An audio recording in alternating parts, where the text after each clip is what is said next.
সরকারি ভাষণ শোনার জন্য আমি আপনাদের সবাইকে আমার দলগত তরফ থেকে আন্তরিক ধন্যবাদ জানালাম।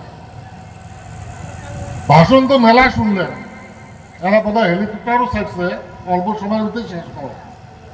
ভাষণ মেলা শুনলেন, বক্তব্য শুনলেন, খুব দামি দামি কথা কয়ে গেল। ওর আগত দিলে বক্তব্য রাখছে, খুব দামি দামি খুব সুন্দর সুন্দর কথা বলছে, অনেক দরকারি কথা বলছে। হাল্লা করলে কিন্তু মাকে কোনো কথা ঢুকবে না, অল্প নিরলয় শুনেন, শান্তিভাবে আরামে শোনে। এলা ছায়া পড়ছে, আল্লাহর রহম হচ্ছে, মানে হুজুর আসার সময় হচ্ছে না, একটা আরামসে ঠান্ডা হাওয়া, সুন্দর ওয়েদার হচ্ছে। তো যাই হোক,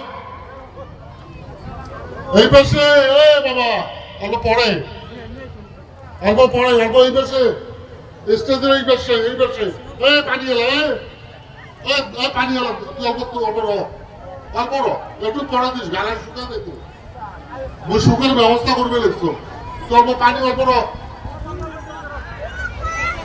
আচ্ছা, মুই কিছু কথা কম, আপনারা এখন তো সাথ দিবেন, সাথ দিবেন না? জোরে একবার তালি দাও। হ্যাঁ দেবো, দাও জোরে তালি। ভোট কয় তারিখে? ওই পাঁচক থেকে শোনা যায় না। কয় তারিখে ভোট? 7 তারিখ, হয় না? 7 তারিখে ভোট। আমার ছবি কি জোরে কর, আমার শুনছে আর একটু জোরে কর তো। ভোট কাক দেব? ভোট কাক দেব?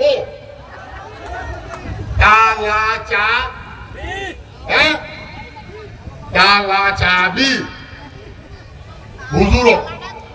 আগামী 7 তারিখে হুজুরক আমরা ভোট দেব। কিসের ছবি? তালা চাবি ছবি।